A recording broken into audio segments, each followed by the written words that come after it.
The sand was still wet from the receding tide. Grey light filtered through low clouds over the Norman coastline, and somewhere behind the dunes, a 19-year-old private from Wisconsin pressed himself flat against the cold earth. He had survived the landing craft.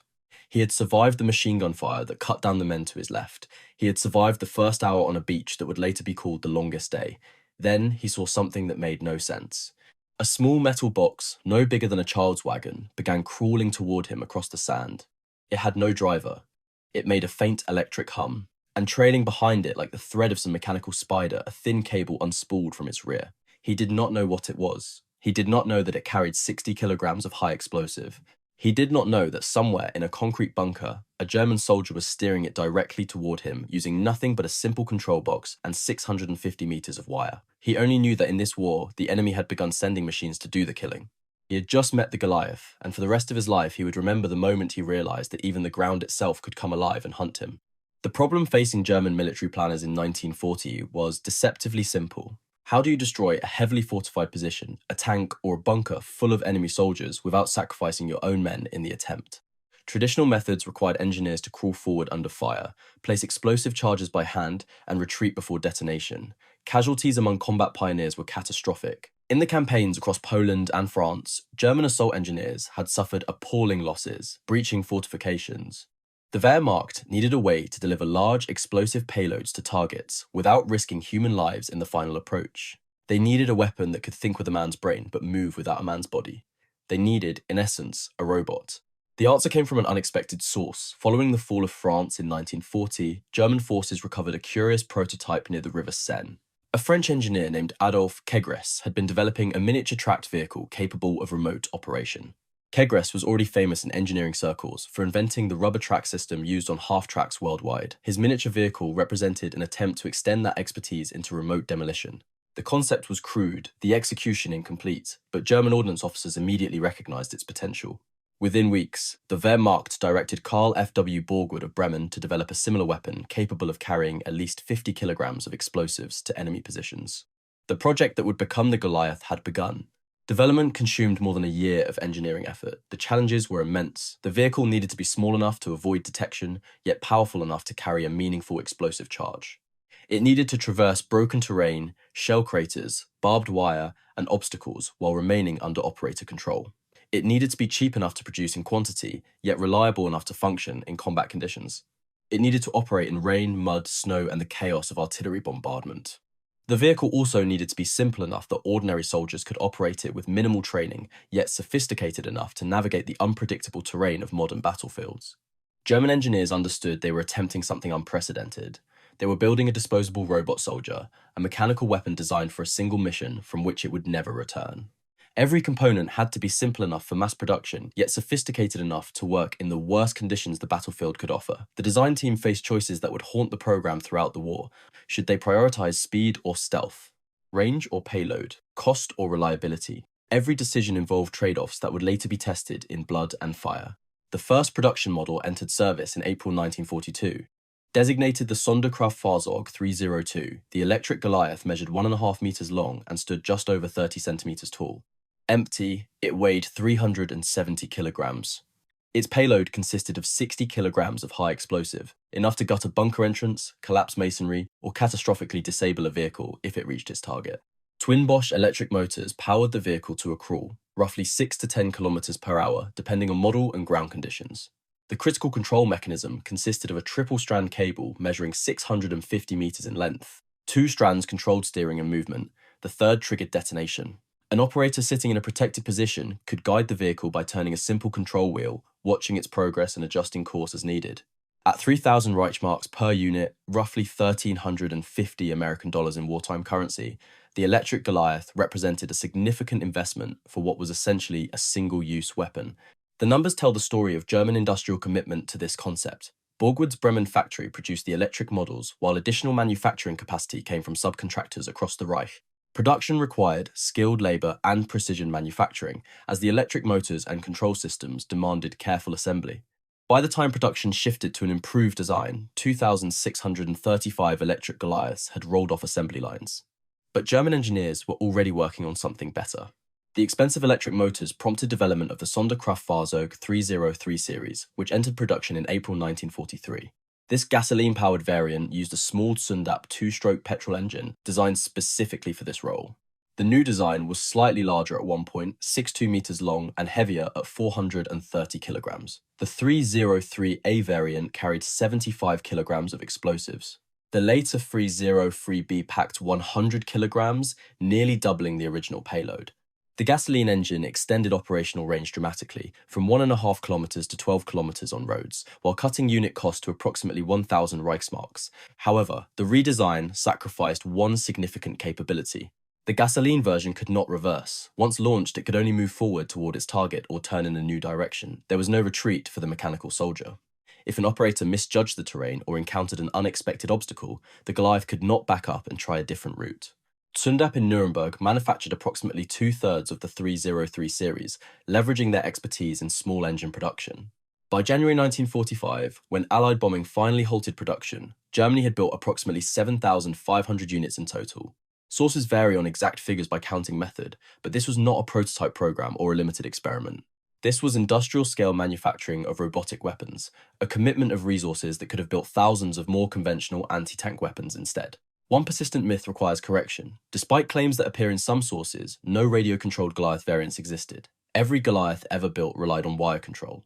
The confusion stems from a different German weapon entirely, the larger Borgward 4 demolition vehicle, which was indeed radio-controlled and could carry substantially heavier payloads. The Goliath remained tethered to its operator by that thin, vulnerable cable throughout the entire war. This distinction matters because that cable would prove to be the weapon's fatal weakness. Radio control might have solved the vulnerability problem, but the technology of the era made reliable radio control systems too expensive and too prone to interference for a weapon that was designed to be expendable. German defenders positioned Goliaths along the Normandy coast as part of the Atlantic Wall defences, housing them in small camouflaged bunkers designed to release the miniature vehicles against landing troops. These bunkers were carefully sited to provide clear lanes of approach across the beaches, with control cables pre-laid and concealed beneath sand and camouflage netting. Evidence confirms deployment at Utah Beach, where one Goliath is now displayed at the Musée du Débarquement. Reports place additional units at Omaha Beach and Gold Beach. The weapons were operated by specialized Panzer Pioneer companies, including companies 811 through 815 of Army Pioneer Battalion Motorized 600, codenamed Typhoon. These were not ordinary soldiers. They were trained combat engineers, specialists in demolition and fortification, who had been given this strange new weapon and told to hold the beaches against invasion. The theory was sound. As Allied landing craft approached the shore, Goliath operators would guide their weapons across the sand toward concentrations of enemy troops or vehicles. A single successful detonation could kill dozens of men or destroy a landing craft, still disgorging soldiers into the surf. Multiple Goliaths operating in coordination could theoretically create killing zones that no infantry assault could penetrate. German planners envisioned the beaches becoming automated slaughter grounds, defended by machines that felt no fear and required no courage to advance into enemy fire. In the months before the invasion, operators had practiced guiding their weapons across similar terrain, learning the capabilities and limitations of their mechanical charges. The reality of June 6, 1944 bore no resemblance to this vision. Allied naval bombardment began roughly 40 minutes before the first landing craft touched sand. Battleships, cruisers, and destroyers poured thousands of shells into the German defensive positions. The bombardment was not precisely targeted at specific weapon systems. It was area suppression, designed to keep German heads down and disrupt defensive preparations across the entire beach zone. The scale of this bombardment was staggering. The battleship USS Texas alone fired over 250 shells from her 14-inch main guns in the hours before and during the landing. HMS Warspite added her 15-inch shells to the barrage. Destroyers moved dangerously close to shore, risking grounding to provide accurate fire support. Among the countless secondary effects of this bombardment was the widespread destruction of Goliath control cables. The thin wires, laid out in advance and concealed beneath sand and debris, were severed in dozens of places by shell fragments, blast concussion, and the simple violence of explosives detonating across the beach approaches. A single shell landing within 10 meters of a buried cable could cut it in multiple places. The bombardment created thousands of such cuts across miles of beach. German operators who had spent months preparing their positions found themselves controlling nothing but dead machines, their link to the mechanical killers severed before the battle had even begun. French sources record that at Utah Beach, only one of these tracked demolition vehicles exploded. The others were too rusted to be used, or their cables were too damaged by artillery. This single sentence summarizes the Goliath's D-Day performance. Months of preparation, hundreds of carefully positioned weapons, thousands of Reichsmarks invested in each unit, all rendered useless before a single American or British soldier set foot on French soil. The control cables, that thin thread connecting machine to operator, proved catastrophically vulnerable to exactly the kind of preparatory bombardment that any competent military planner should have anticipated. Additional factors compounded the disaster. The soft beach sand bogged down the low clearance vehicles. With only 11.4 centimeters of ground clearance, Goliaths that did manage to launch quickly became stuck in the loose sand churned up by shellfire and the passage of thousands of boots. The vehicles had been designed for firmer ground, and the Normandy beaches in June presented exactly the wrong conditions. The absence of Field Marshal Rommel, who had gone home believing the weather too poor for invasion, meant one less voice urging immediate counterattack, though structural command problems would have hampered the response regardless of who was present. Units that might have launched Goliaths in the crucial early minutes instead waited for orders that never came or found their weapons already disabled. No verified Allied casualty figures from Goliath attacks on D-Day have been documented. Contemporary photos and most accounts emphasize captured or disabled units rather than successful attacks. The weapon that was supposed to slaughter Allied soldiers on the beaches left little clear record of battlefield effect on the 6th of June, 1944. Photographs from that day consistently show captured or abandoned Goliaths being examined by curious American and British troops, rather than evidence of successful deployment. Most appear to have been rendered ineffective early, often because cables were cut or vehicles bogged down in the soft sand. If you are finding this interesting, a quick subscribe helps more than you know. But D-Day was not the first time Allied soldiers had encountered these strange crawling machines. The first American encounters with Goliaths had actually occurred months earlier at Anzio in early 1944. When Allied forces landed on the Italian coast in January, they established a beachhead that quickly became a siege. For months, American and British troops clung to a narrow strip of coastline, while German forces attempted to push them back into the sea. The fighting was brutal, with neither side able to achieve decisive advantage. It was here, in this brutal stalemate, that many Allied soldiers first encountered the strange crawling machines. Sergeant Lester Sachs of Brooklyn, New York, assigned to 6th Corps Ordnance with 5th Army, provided one of the most detailed contemporary accounts. In April 1944, he examined a captured Goliath and recorded his observations for military intelligence. The Germans have used this tank against our positions on the Anzio beachhead, he reported.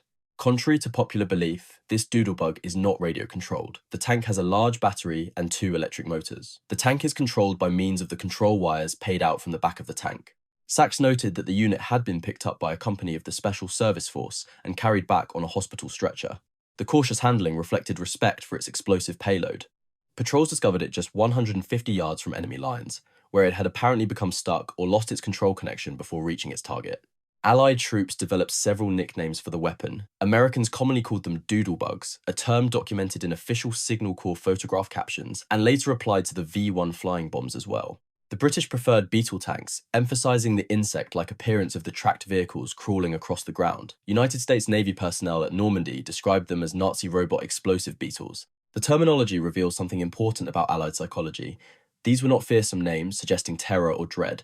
They were diminutive, almost affectionate labels, the kind of nicknames soldiers give to things they find more curious than threatening. The psychological impact appears remarkably limited. Most accounts emphasize curiosity rather than fear. There are dozens of photographs showing troops riding on captured Goliaths, playing with the control mechanisms, or simply staring at them with puzzled expressions. The weapons were small enough that soldiers could lift them with assistance, and they looked more like children's toys than lethal ordnance once the explosive charges were removed. After removing those charges, soldiers reportedly derived entertainment value from driving the captured examples around rear areas. One military history source notes that the Goliath became something of a novelty item, a war souvenir that happened to have tracks and motors. Soldiers wrote home describing the strange machines they had found, treating them as curiosities rather than instruments of terror. Counter-tactics emerged quickly once troops understood the weapon. The most effective method, cutting the control cables, was developed independently by forces on multiple fronts. Artillery and naval fire naturally severed cables as a byproduct of bombardment, but deliberate targeting proved equally effective. Opposing infantry could mass small arms fire on the approaching Goliath. The armor plate, measuring only 5 to 10 millimeters thick, could not protect the vehicle from rifle or machine gun fire. A soldier with steady nerves and a clear line of sight could disable a Goliath with a few well-placed shots, either by damaging the vehicle directly or by severing the trailing control wire. The cable itself became the primary target. Sharp-eyed soldiers learned to spot the thin wire trailing behind the vehicle and follow it back toward cover. Once located, the cable could be cut with a bayonet or knife, stranding the Goliath helplessly in no man's land. But the war had other battlefields where the Goliath would face its true test, and where its failure would cost lives in ways the weapon's designers never intended. While D-Day dominates Western accounts of the Goliath, the Warsaw Uprising witnessed the weapon's most intensive combat use and its most complete failure. From August 1st to October 2nd, 1944, the Polish Home Army, known as the Armia Krajowa, rose against German occupation. For 63 days, poorly armed resistance fighters battled via marked and SS units through the streets and sewers of the Polish capital. German forces deployed numerous Goliaths alongside heavy weapons, including the massive 600mm Karl mortar to suppress the uprising. The urban terrain should have favoured the Goliath. Streets and buildings provided clear lines of approach, and the Polish fighters had few anti-tank weapons. Yet, even here, the weapon would fail. The scale numbers revealed German desperation to crush the resistance. 200,000 Polish civilians would die in the uprising and its aftermath. 85% of Warsaw would be deliberately destroyed. German forces committed war crimes on an industrial scale, yet still struggled to defeat fighters armed primarily with pistols, rifles, and homemade explosives. Into this urban nightmare, German commanders sent their robot tanks. Bogdan Mieczkowski, a Polish resistance fighter, narrowly escaped a Goliath attack that destroyed his defensive position. His son later recorded the account. Mieczkowski's company withdrew to an adjacent building by using a hole in the wall connecting the two structures. Moments after his unit fled, the first building collapsed. The Germans had used a Goliath, a small tank packed with explosives and steered by a wire from a nearby tank. By seconds, Mieczkowski and his men had avoided annihilation. This was one of the few documented successful Goliath attacks of the entire war, yet even here, the resistance had escaped. The building was destroyed, but the men the Germans had been trying to kill had slipped away through holes knocked in interior walls, a tactic the resistance used throughout the uprising. The Polish resistance quickly developed systematic countermeasures. With minimal anti-tank weapons available, resistance fighters sent volunteers into the eye of the advancing storm of SS units to cut the Goliath cables before they reached their targets.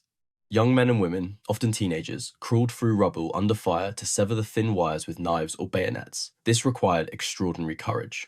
The volunteers had to move toward the enemy, not away, and work exposed in streets swept by machine gun fire. Some were killed in the attempt. Others succeeded and watched as the Goliath they had disabled sat motionless in the street, its explosive payload suddenly harmless. This proved so effective that when the experiment failed and the Poles simply cut the control lines, German commanders eventually brought in the 600mm mortar instead. The Karl mortar could hurl a 2,200 kilogram shell over 4 kilometers, demolishing entire buildings with a single round. Against this weapon, there was no countermeasure. But against the Goliath, courage and a sharp knife were enough. Even in the apocalyptic conditions of Warsaw, the Goliath could be defeated by a determined person with a sharp blade. Resistance fighters even captured some Goliaths and stripped them of explosives to use against German positions. The irony was complete. A weapon designed to kill Poles was now being dismantled to arm the Polish resistance. The mechanical soldiers had switched sides. One remote demolition vehicle achieved notable results at St. John's Archcathedral, driving toward the medieval church and detonating against its walls. The explosion broke down part of the structure, and after the uprising's suppression, German forces completed the cathedral's destruction as part of their systematic demolition of Warsaw. Today, a caterpillar track from that attack remains embedded in the rebuilt cathedral wall on Ziekania Street, with an inscription commemorating the event. The plaque labels it a Goliath, though many historians argue the vehicle was more likely a Borgwood 4, the heavier radio-controlled demolition carrier. Either way, a German remote weapon left its mark in Polish stone, a reminder of what was lost and what was rebuilt. On the Eastern Front, the Goliath faced different challenges and achieved equally poor results. At the Battle of Kursk in July 1943, the first major deployment against Soviet forces, Goliaths attempted to clear paths through minefields for advancing Ferdinand tank destroyers. The massive Soviet defensive preparations had created minefields of unprecedented density, and German commanders hoped the expendable Goliaths could detonate a path through them. The results proved disastrous. One assessment concluded that Goliaths supporting the attack of 23rd Corps were the least successful mine-clearing device employed. Even when vehicles successfully cleared mines, they had no marking system to show following tanks where safe lanes existed. Artillery fire made tracking the small vehicles virtually impossible across shell-torn terrain. Operators lost visual contact in the smoke and dust. Cables were severed by near misses from Soviet artillery. Goliaths wandered off course or became stuck in craters created by the same bombardment they were trying to traverse. A captured German maintenance document from July 1944 reveals the extent of reliability problems. Practice driving with the Goliath is forbidden, it states. An instruction designed to preserve scarce units, but one that also ensured operators went into combat with minimal experience. The document warns about frustratingly fragile control boxes and wiring prone to damage from moisture. Daily inspections of all electrical systems were mandatory, a burden that combat units struggling to survive had little time to perform.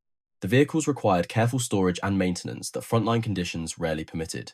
The weapon's fundamental limitations proved insurmountable across all theatres. Crawling speed of 6 to 10 kilometers per hour made Goliaths easy targets for anyone paying attention. The exposed control wire created a single point of failure that any soldier with a cutting tool could exploit. Minimal ground clearance of 11.4 centimeters caused frequent immobilization in rough terrain. Thin armor of 5 to 10 millimeters could not stop small arms fire from rifles or machine guns. The line of sight requirement for operators limited tactical flexibility and exposed operators to counterfire. The absence of reverse capability on gasoline versions prevented repositioning when obstacles appeared. Each problem alone might have been manageable. Together, they created a weapon system that almost never worked as intended. Military historians consistently assess the Goliath program as wasteful of German industrial resources. The approximately 7,500 units produced represented significant manufacturing capacity diverted from other weapons. At 3,000 Reichsmarks each for electric versions, the program consumed resources that could have built Panzerfaust and Panzerschreck anti-tank weapons, which were both cheaper and dramatically more effective against the targets Goliaths were meant to destroy. One assessment notes the weapon mostly failed to reach targets, although the effect was considerable when they did.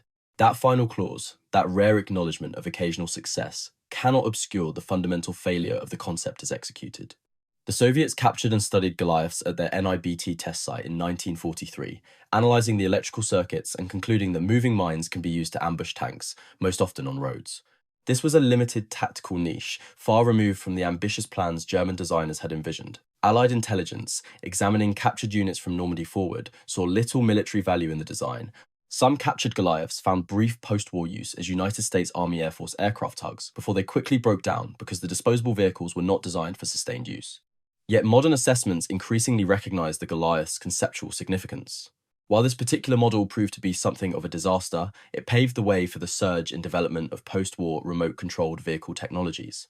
Current military historians identify the Goliath as the precursor of modern radio-controlled robotic vehicles. The conceptual ancestor of bomb disposal robots, reconnaissance drones, and the remote-controlled ground vehicles now operating on battlefields in Ukraine and elsewhere around the world. The parallels to modern warfare are striking. Today's remotely operated vehicles face many of the same challenges German engineers struggled with in 1942. Communication links can be jammed or severed. Operators must maintain situational awareness from a distance. Vehicles must navigate unpredictable terrain while remaining under control. The solutions have improved dramatically since the era of wire control, but the fundamental engineering problems remain. Modern military drones use encrypted digital communications, satellite links, and autonomous navigation systems that would have seemed like fantasy to the engineers at Borgwood. Yet, they are working toward the same goal that German planners articulated 8 decades ago. Remove human soldiers from the most dangerous moments of combat. Let machines take the risks. The failures of 1942 to 1945 provided crucial engineering lessons about remote vehicle control, operator interface, and vulnerability that informed decades of subsequent development. Every failure mode documented in German maintenance reports, every countermeasure developed by Allied and resistance forces, every limitation exposed in combat has been studied and addressed in subsequent generations of unmanned vehicles. The Goliath's legacy is not in what it achieved, but in what it taught. The men who built the Goliath were trying to solve a real problem. They wanted to save German lives by removing German soldiers from the most dangerous moments of combat. In this, they shared a motivation common to military engineers throughout history. Every generation seeks to protect its own soldiers while defeating the enemy. Every generation develops new weapons intended to achieve this goal. The Goliath represented one answer to an eternal question. How do we win without dying? They failed because the technology of their era could not support their vision. Wire control was too vulnerable to the chaos of the battlefield. Electric motors were too expensive for a disposable weapon. Gasoline engines were too noisy and eliminated reverse capability. Ground clearance was too limited for shell-torn terrain. Armor was too thin to survive, even rifle fire. Every design choice represented a compromise forced by the limitations of 1940s engineering, and every compromise created a weakness that enemies could exploit. The engineers at Borgwood and Sundap worked within the boundaries of what their technology could achieve. Those boundaries proved too narrow. 80 years later, remotely operated vehicles have become standard military equipment on battlefields across the globe. Bomb disposal robots save lives daily in conflicts around the world, approaching suspicious packages and improvised explosive devices so that human soldiers do not have to. Reconnaissance drones provide intelligence without risking pilots, circling above enemy positions for hours at a time. Ground-based unmanned vehicles carry supplies, clear obstacles, and conduct surveillance across multiple modern battlefields. The concept that German engineers pioneered with the Goliath has been vindicated by history, even as the specific weapon they created is remembered primarily for its failures. The sand on the Norman beaches has long since washed clean of blood and oil. The bunkers that house the Goliaths have crumbled or been converted to museums where tourists can examine the strange mechanical remnants of a different age of warfare. The young men who landed under fire on June 6, 1944, have passed into history, their stories preserved in archives and oral histories that grow more precious with each passing year. But in those archives, in those stories, the Goliath appears again and again, not as a terror weapon that broke Allied morale, not as a wonder machine that changed the course of battles, but as a curiosity, a strange mechanical creature that crawled across the sand and reminded soldiers that even in the chaos of war, human ingenuity could produce things that seemed to belong to science fiction rather than military reality. That private from Wisconsin survived the war. He went home, raised a family, lived a long life in a country that never knew invasion or occupation. But for 60 years after the beaches, he remembered the moment he saw a machine with no driver crawling toward him through the smoke and spray. He remembered the hum of its electric motors. He remembered the thin wire trailing behind it like a leash connected to some unseen master. He remembered understanding, in that instant, that the war had changed into something his father's generation could never have imagined. Machines were hunting men. And even though this particular machine failed, even though most of them failed, the idea would not die.